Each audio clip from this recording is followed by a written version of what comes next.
It's 11 p.m. on February 18th, 2011. The Colorado Avalanche have quietly been burning the midnight oil working on a blockbuster trade call that would send rookie defenseman Kevin Shattenkirk and rising forward Chris Stewart to the St. Louis Blues in return for former first overall pick Erik Johnson and veteran forward Jay McClement, as well as a pick swap for both teams. They didn't know it at the time, and it would take years for this to come to fruition and success for both teams, but this would ultimately set both of these teams up to win a Stanley Cup.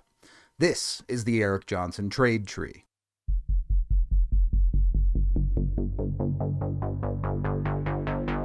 While neither team would see a ton of success from the initial years of this initial trade, we're going to go through the Blues side of the trade tree first. We will come back to EJ and the Avs, but we start here because this trade tree has a good number of pieces to it. 6 years after the initial trade, the Blues would eventually decide to move on from Kevin Shattenkirk, along with backup goaltender Phoenix Copley, for Brad Malone, Zach Sanford, and a pick.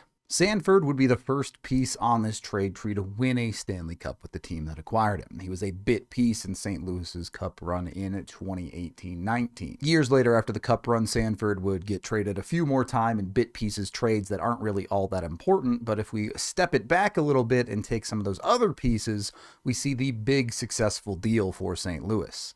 They acquired Brayden Schenn for a couple of firsts from the Philadelphia Flyers, and Schenn would go on to be a key piece of that Stanley Cup run for St. Louis, and he also marks the first piece of this trade tree that is still active today. In theory, they could trade Brayden Schenn tomorrow, and a whole new branch of this tree would pop up. Jori Lehtera was also part of this trade and ultimately wouldn't do a whole lot else as he was towards the end of his career, but both first-round picks would be quality ones that would go on to have NHL careers and are still active today, and you can see that with their current standing. A trade to Calgary put both of them in the same place, but adds another quality branch to this tree. When you back this out, this is a fantastic trade tree. Both initial teams win Stanley Cups with some of the players they've acquired. You have multiple big trades along the way, a couple of bit pieces, a different number of involvements, and multiple branches that are still active. Honestly, it's one of the cleanest trade trees I've ever seen. Except, I've been hiding something from you. There is another branch to this tree that St. Louis created, and it looks like this.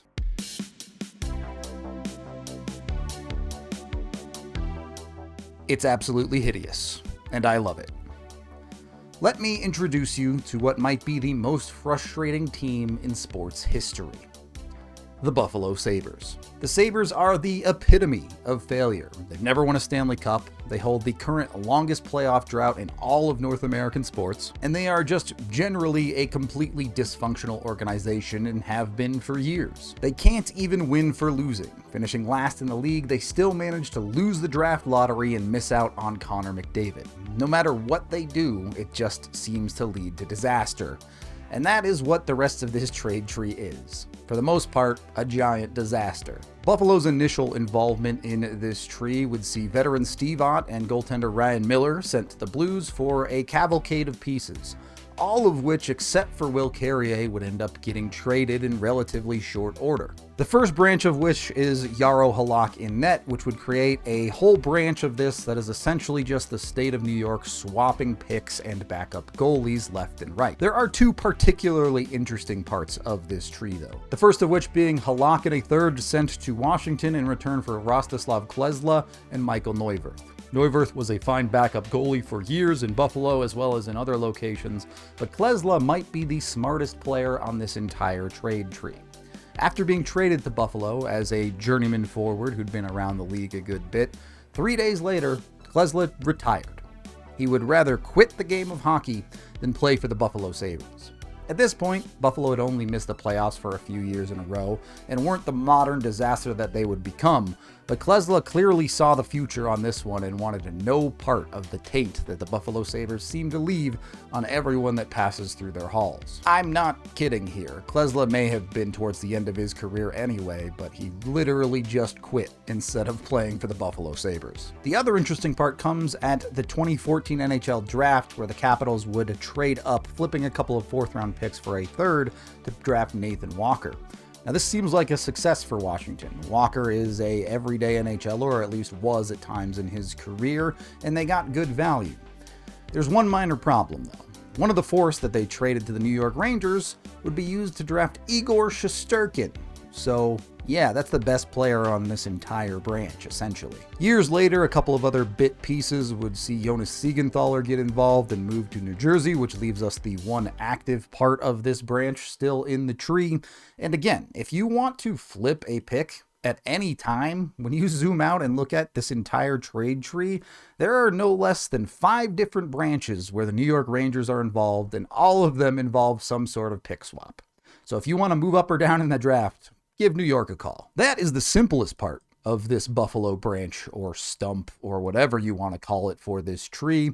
We would see Chris Stewart get moved as maybe the one successful move on this entire tree for Buffalo, where they would acquire a second and draft Ukko-Pekka Luukkonen, who is still active as their backup. So that's at least something you can say for Buffalo. We saw the third Buffalo acquired get flipped in a trade for Kulikov, a bunch of other bit pieces that nothing really came out of. Kulikov would walk in free agency, and the Florida pieces didn't do a whole lot here, but it did lead to another active branch for Buffalo, as they did use a 2025 7th this year in a trade for Aspelin, so that's something. A couple of other oddities here. Neuwirth was traded for a 3rd-round pick that you'll notice does not have a draftee on it. That's because it was used as compensation for acquiring head coach Dan Bilsma.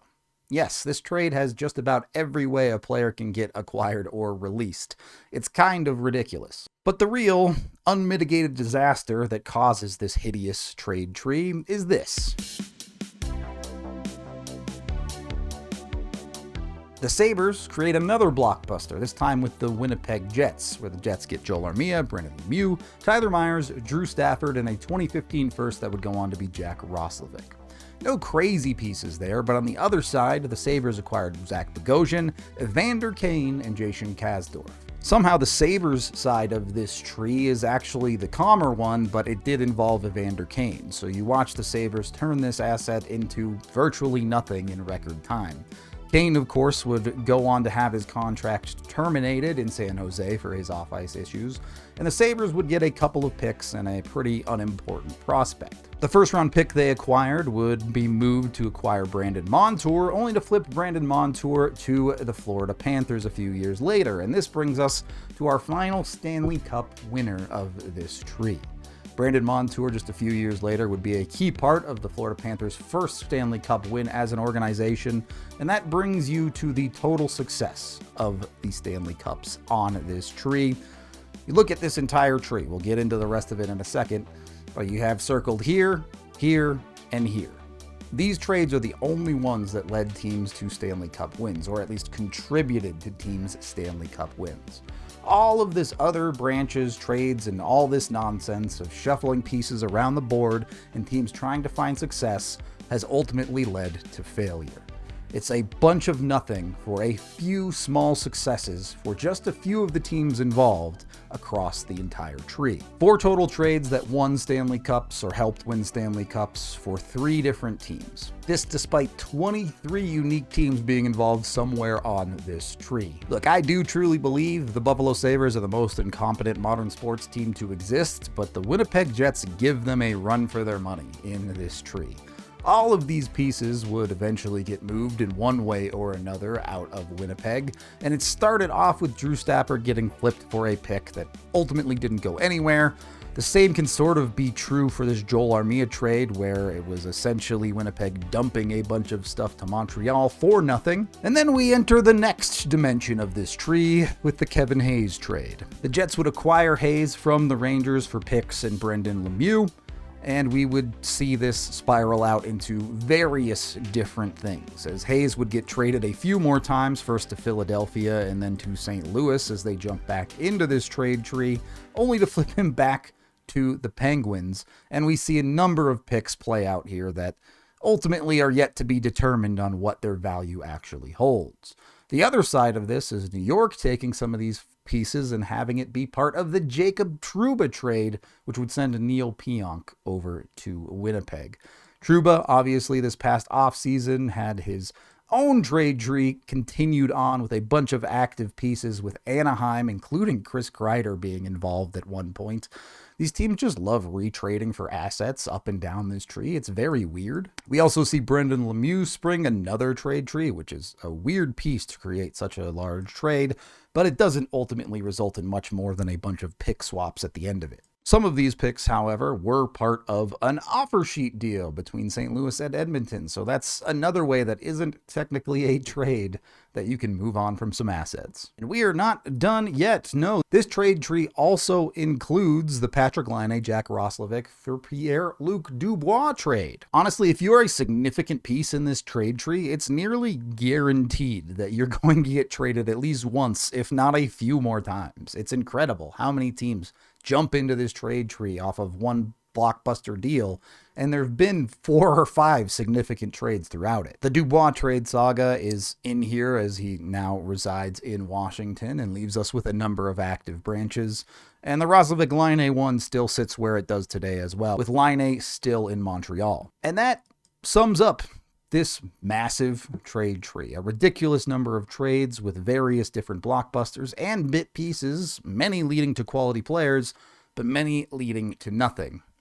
Except for the part that I promised. The Colorado Avalanche are a part of this trade tree. I know we went through all of that, but what the Avs initially acquired was their only involvement in the trade. In some ways, it's beautiful. No additional pieces, no additional flips, nothing to add to a tree. They got the guys they wanted, and they stuck with them. Maybe this would have been different if Duncan Siemens had turned out to be a better player, or if Jay McClement had stuck around, or the Avs opted to get value on him.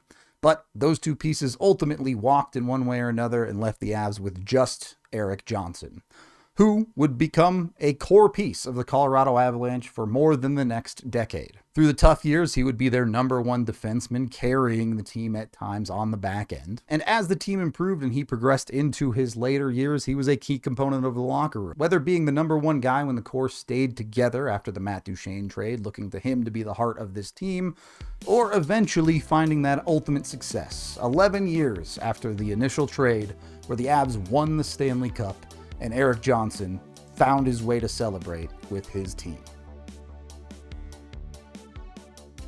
This is, despite Buffalo's best efforts, an extremely successful trade tree. Certainly for the two initial teams, but we have another Stanley Cup winner in there.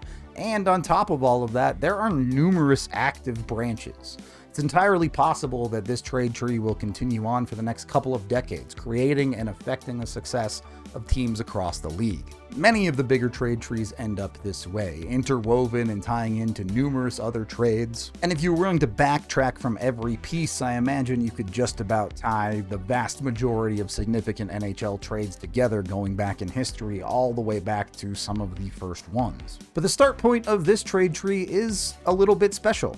It's unique. This initial trade has no ties to any other trades.